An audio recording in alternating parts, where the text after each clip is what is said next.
Spurs are teetering on the edge of a rebuild, depending on how Kawhi Leonard's situation plays out. He's reportedly expressed interest in playing elsewhere. This week, Pop met with him in California. Still no resolution, and a huge extension is hanging out there to be offered and perhaps accepted or rejected. Best guess here. What's going to happen in San Antonio this summer? Best guess is at some point this summer they trade Kawhi Leonard somewhere not in L.A. I think that's where Kawhi wants to go. I think because he's bucking the Spur way, that they will definitely not send him there. I think Pop is very stubborn in that fashion. That I'm not going to give in to what you want. We might trade you, but we're going to get the best bang for our buck, and we're going to send you somewhere outside of the Western Conference if possible. If he turns down that $219 million extension, there's no way they can bring him back. Right. I mean, at that point, you know you risk possibly losing him for nothing if you go into the season with him on your roster. And teams know as you get closer to the trade deadline, hey, they're going to be desperate to trade Kawhi Leonard at that point, so you start getting pennies on the dollar. So I don't think he'll be part of this team. I think they'll trade him because I don't think he wants to come back. I think those bridges have been burned with the way things have been handled. Coach, I know you weren't there, obviously, but take me inside that sort of conversation between a coach and a star player trying to gauge where he is in terms of his interest in your team, his commitment. This, I think, has to be an honest eye-to-eye conversation between the two. It's not like they're strangers and haven't been together through many games, many very important moments. And now, all of a sudden, when the relationship gets strained like this, nothing more than just being honest and laying it on the table. And they could help each other if you stop and think about it. If you know that he no longer wants to be there and he wants to be somewhere else, well, how much can you get for him?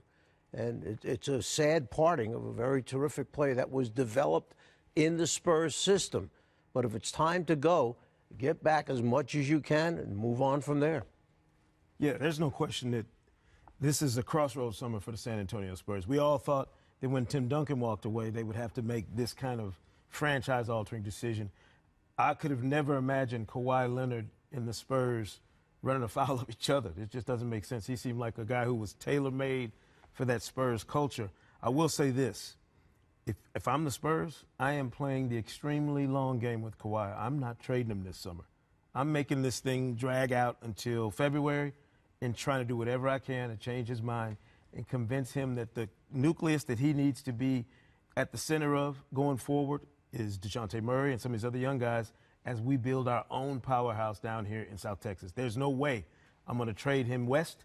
And absolutely no way I'm going to trade him before I absolutely have to if I'm the Spurs. But will the same value be there later on? I'm going to take that risk. You're not worried about losing? I am. Losing for nothing? I'm 100% worried about all of it, but I'm willing to risk that if I'm the Spurs because I don't know when I'm going to get another Kawhi Leonard to come through my organization. Wait, that's why you possibly trade. If you get a good deal, you can get somebody that might be the next. Come on, Brendan. When's the last time you traded away a guy like this and got back something that was the equivalent? Last summer, Paul George, Victor Oladipo. We don't know that. We don't know that for sure.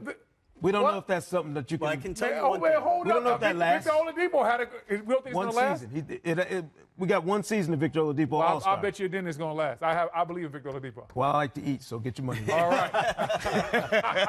This went in an altogether different place. Yes, it did. You know, it's interesting the point you made about waiting to make a deal. They may have to wait to make a deal. And the reason is Kawhi may have to prove that he's healthy. Right. And I think if they're going to get maximum value, to Coach's point, they may actually get it when more teams see he's healthy and would be willing to part with the kind of asset value it would take to pry him out of San Antonio. Until you see him be healthy, you're going to be very reluctant to take him and know that you're going to be on the hook for $200 million moving forward because you haven't seen him be right, and he didn't have an injury that was surgically repaired. And those things, you never really know how it's going to come together. Tony Parker had surgery. He came back much sooner. So I think it may actually be a function of getting the best deal that they have to wait. But I think what's really interesting about it is in so doing, Kawhi may learn, you know what, I really like playing with Lonnie Walker and DeJounte Murray. These kids are young and athletic. There is some upside here.